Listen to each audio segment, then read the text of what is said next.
Hello everyone, today I'll be introducing our recent research work, PerfDBT, Efficient Performance Regression Testing of Dynamic Binary Translation. I'm Jin Wu. This project is supported by Harbin Institute of Technology and the University of Georgia.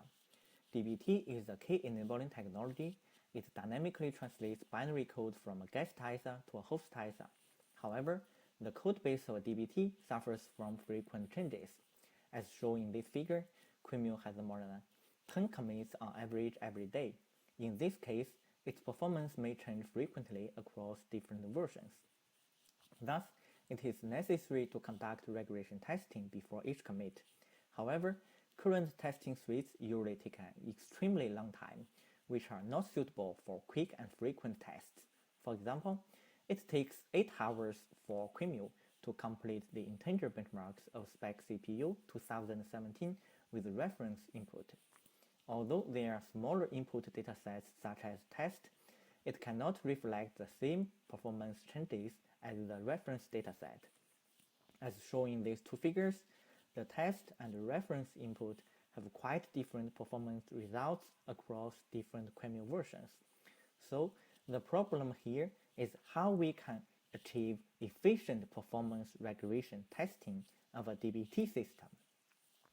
Our observation shows that a smaller test suite can be generated from existing benchmarks by scaling down the hottest translation units.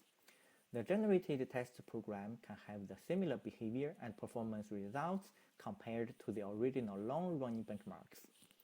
Based on this idea, we developed PerfDBT, which can automatically generate test programs to test DBT systems. It takes the binaries of the original test suite as input. The profiler collects runtime hotness data of each executed translation unit. Then the units are passed to the analyzer, which scans each instruction and analyzes memory consumption. Both hotness and memory consumption information are then fed to the program generator for memory access preparation and setting up iteration factors for each unit. And then the inline assembly is generated based on the input. Note that we must modify some instructions to make the program runnable. Finally, the source code is compiled as a test program we generated. Now, let's see an example test program generated by PerfDBT. According to the previous analysis, memory objects consumed by the testing units are declared first, and then the space for each object is allocated and initialized. The major part of this program is the test function. Extracted guest assembly is placed here, and the execution times is controlled by iteration and scaling factors.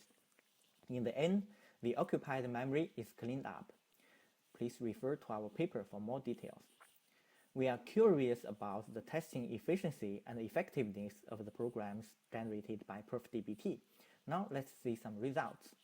We evaluated the testing time based on Spec 2017 on 10 Qemu releases with the reference dataset as input. Execution time of both the original benchmarks and the test programs generated by PerfDBT are measured for comparison. The average speedup of all the Qemu versions for each benchmark is shown in the figure. Our test programs run up to 150 times faster with an average of 70 times. Note that the iteration times is adjustable.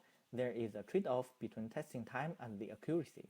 With this setup, our approach can also reflect similar performance trends to the result of original spec benchmarks. The next experiment shows the effectiveness of PerfDBT. We compared the execution time of original spec benchmarks and PerfDBT generated ones. The y-axis represents the normalized execution time. The curves of PerfDBT are close to those of original spec, which is quite different from the figures we saw in the previous slide using test dataset for testing Qemu. As a result, PerfDBT is able to reflect real performance changes, which is similar to the result of reference dataset, and the testing time is shortened from over 8 hours to a few minutes. This is my presentation, and I'd be more than happy to take questions. Thank you.